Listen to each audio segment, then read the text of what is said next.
turnover of Russia and the CIS countries over the 7 months has grown by an impressive 7.7% to $63.2 billion. All this despite the volatility of global market projects in business, manufacture and infrastructure, and together work on import substitution programs, building stable financial systems aimed at using national currencies. Of course, the cooperation among the CIS member states is not limited to economy. We're successfully developing cooperation and interaction on the humanitarian track, based on deep mutual interests of our nations to the traditions and cultures of each other. We all realize the importance of preserving our common memory. Next year, we're celebrating the 80th anniversary of the victory of the Soviet people in the Great Patriotic War. So after our session, we will make a joint statement to our people and to the world community. Mr. Lukashenko here will give a detailed speech about that. We will also ratify the decision to establish the title of the City of Labor Glory that will be given for collective contribution to the production of military and civilian products in the years of Great Patriotic War. Chairman of the Council of the Commonwealth of Independent States, Valentina Matvienko, will give her speech about the work of the Interparliamentary Assembly of the CIS, about what is done in this structure to boost the intergovernmental cooperation and improve the efficiency of legal regulation in the bloc. A very important line of our cooperation is ensuring security and supremacy of law, and our relevant authorities and law enforcement agencies are making efforts in that direction. In this direction, I'd like to point out the de-radicalization program, the initiative of Shavkat Mirziyoyev, aimed at not admitting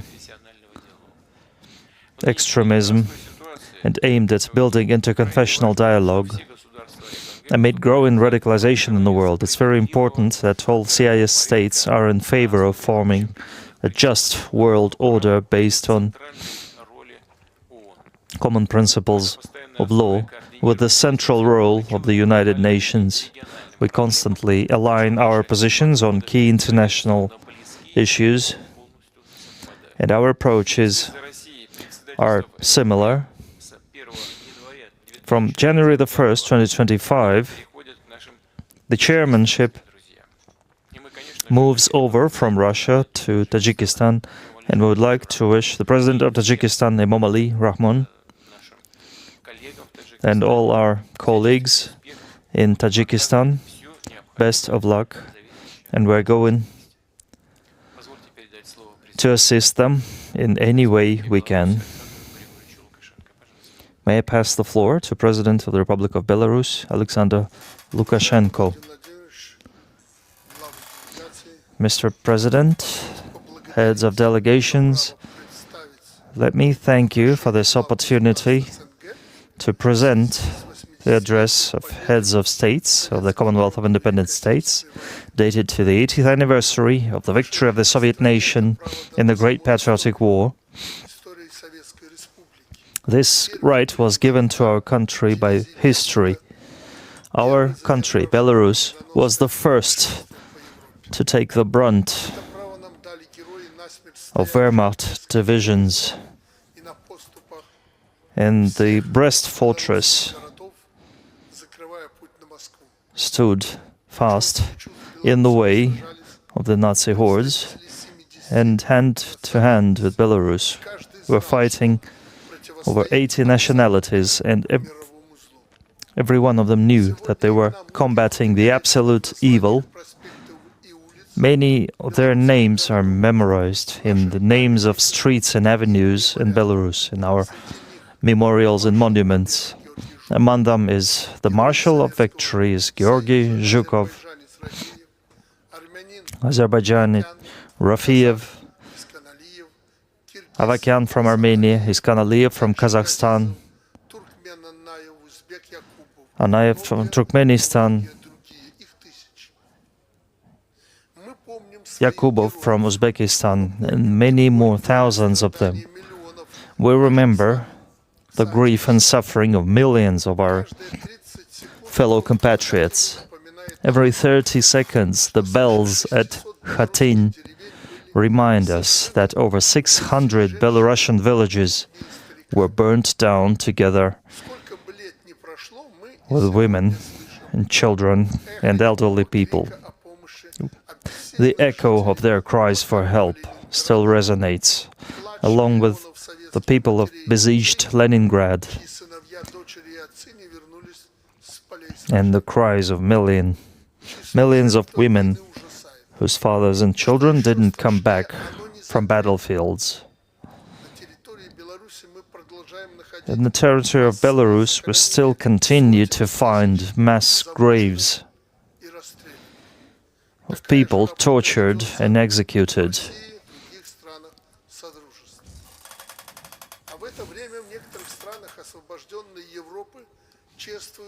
All the while, some countries of liberated Europe glorify SS veterans, and neo-Nazis openly march along the streets, desecrating and tearing down monuments to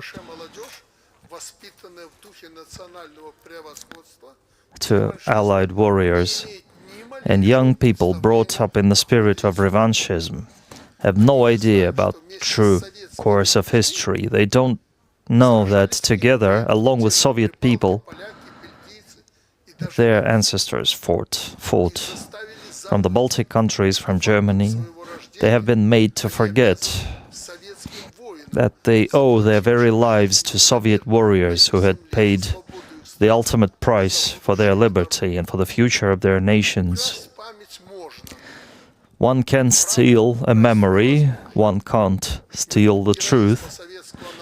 Had it not been for the heroic deeds of the Soviet people, there wouldn't be the current states whose people are now doing everything to desecrate the feet of the Soviet nation. We know why. The historic truth of our people is an obstacle against the long-term geopolitical plans of the West that allow no place for other strong countries. In response to those actions,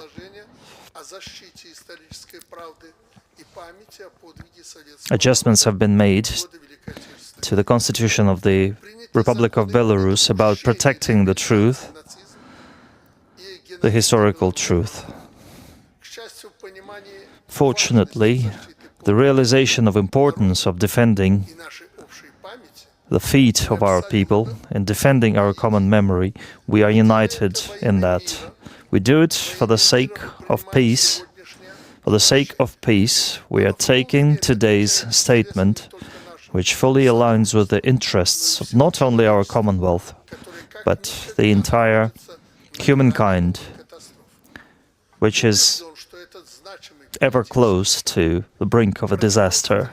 I'm sure that this political step will show a true evaluation of the role of our countries in the victory over fascism, a respect to a common historical past, and a constructive view of our joint future. Thank you. Thank you. Please, Mrs. Valentina Matvienko. Dear Mr. Putin, dear heads of states, CIS member states, first of all, thank you for this opportunity to be speaking at this session of leaders of states and for the high attention that you have been paying to strengthening the interparliamentary cooperation among our countries. The Commonwealth of Independent States, in its very history and the very principles of its work, is an example of mutually respectful and constructive cooperation. First of all, this is due to the personal contribution of state leaders of the CIS countries. For over 3 decades, the Interparliamentary Assembly of the CIS has been an effective platform for dialogue among lawmakers, exchanging best practices, friendship and mutual understanding. Over those decades, we have been working hand in hand as one big team. There's a whole range of highly relevant formats of cooperation. There is no doubt that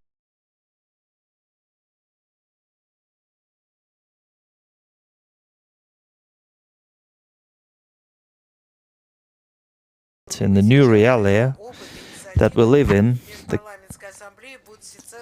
Interparliamentary Assembly's knowledge and experience will contribute to boosting trust and mutual understanding among our nations.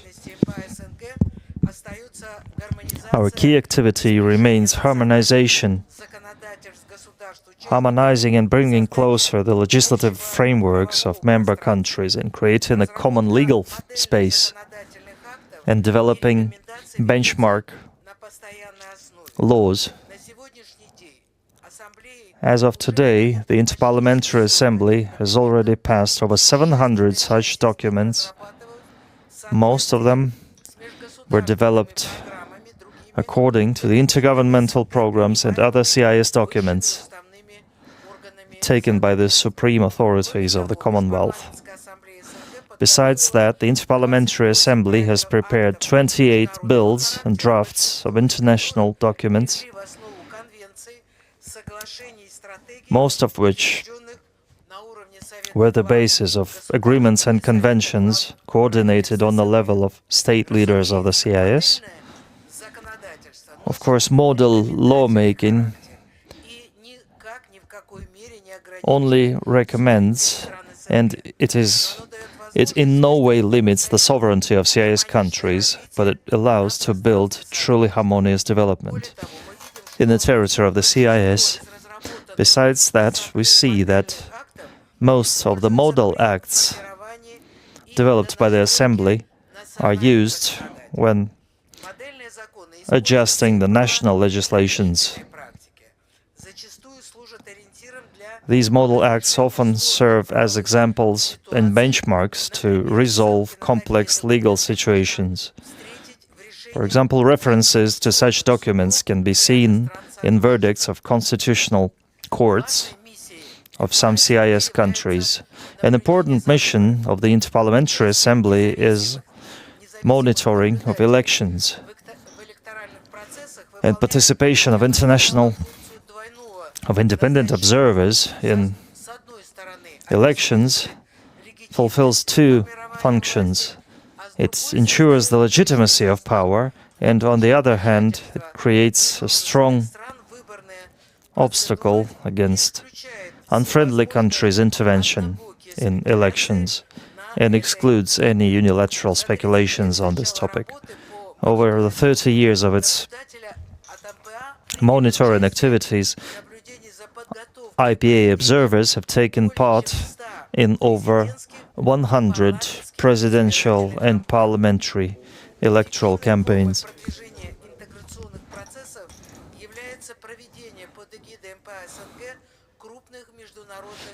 Major international events organized by the IPA, such as the Neva Environmental Congress, the Mining Forum, and anti-terrorist conferences, all these events remain a powerful instrument. And the Eurasian Women's Forum, which has taken place for the 4th time, remains a milestone event in the international agenda,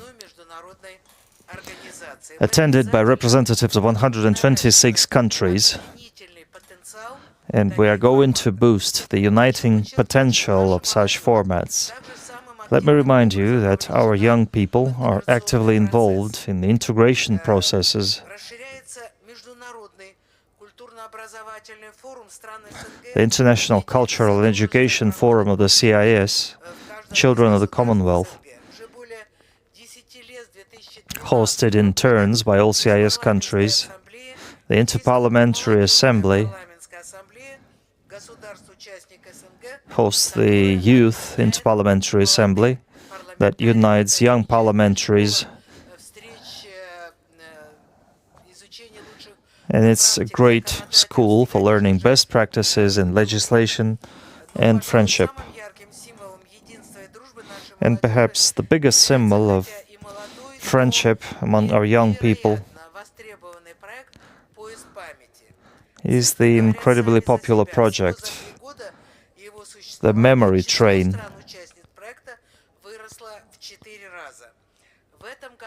The number of its member countries has quadrupled over the last few years.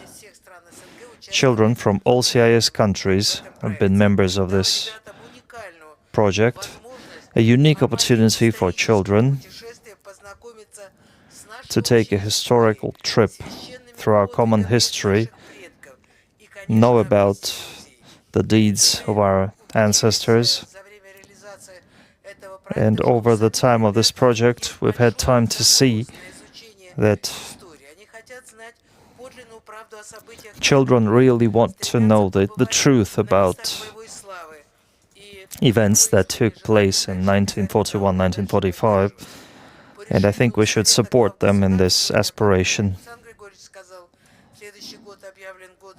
The next year has been announced, the year of the 80th anniversary of the victory, and this indeed is a milestone anniversary. In the next year, we would like to invite to take part in this project people from all former Soviet republics.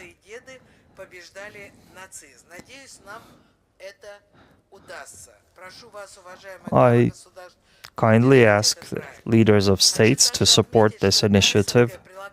And the Interparliamentary Assembly of the CIS puts a lot of effort into developing humanitarian cooperation. Its headquarters in St. Petersburg has hosted lots of memorable events, roundtables and conferences devoted to prominent historical figures of CIS countries.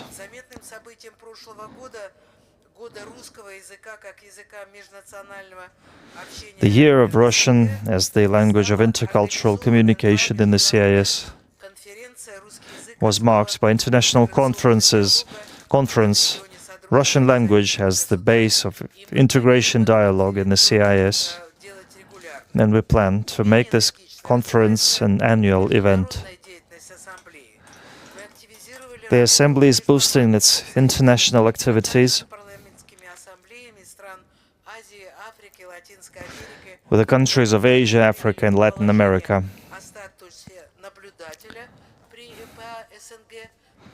This year, we've passed the institution of observer with the International Parliamentary Assembly, and we have already received multiple applications from countries willing to obtain the observer status. I think the IPA's successful experience can be widely used in the work of other parliamentary unions. For example, in the parliamentary aspects of BRICS. During the recent 10th Parliamentary BRICS Forum, to which we had invited all the parliaments in the Interparliamentary Assembly. Dear leaders of states, I would like to assure you that we will continue to make all efforts to make sure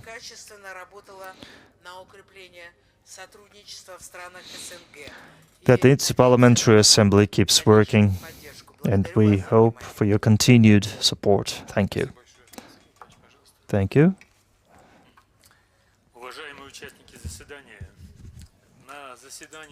Dear participants of this meeting, at the narrow format session, the leaders of states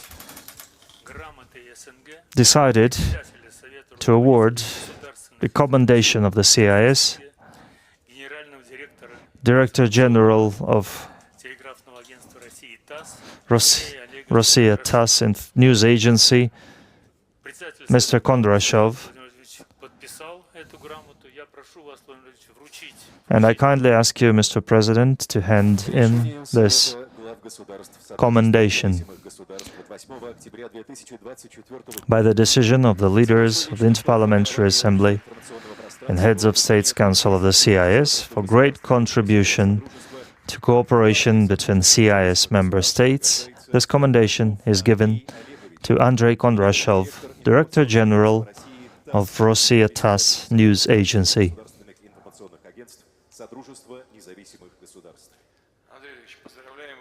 Congratulations. Thank you for your work.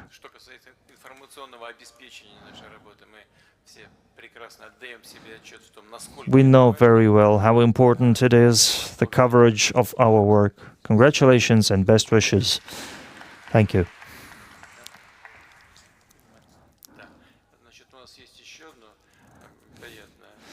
And we have another pleasant event. It is an honor and a pleasure for me. Mr. Ilham Nimatov, Deputy Secretary General of the CIS, has been awarded the Order of Friendship.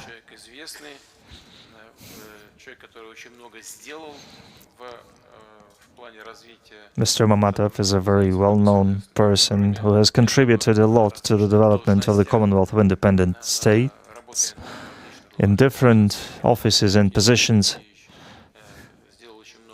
He has done a lot for the development of Russian-Uzbek relationships. He was an ambassador in 2008, 2010, and I'd like to thank him for all he has done. And I hope that his work continues to be as effective and contributing to the development of the Commonwealth of Independent States. My congratulations and my best wishes. By order of the President of the Russian Federation for great contribution to the friendly relationships between the countries of the Commonwealth of Independent States, the Order of Friendship is awarded to Mamatov Ilham, Deputy Secretary General of the Commonwealth of Independent States.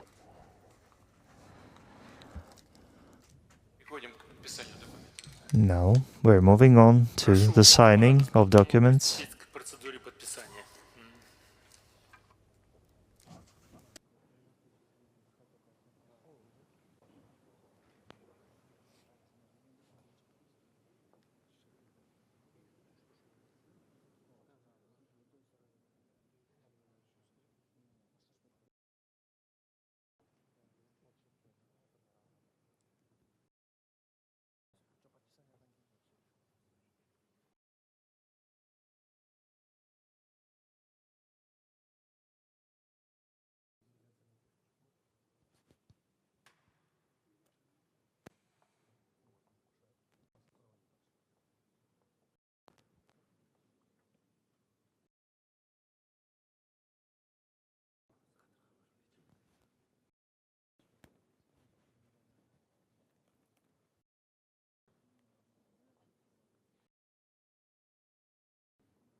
Dear heads of delegations, the signing procedure is over.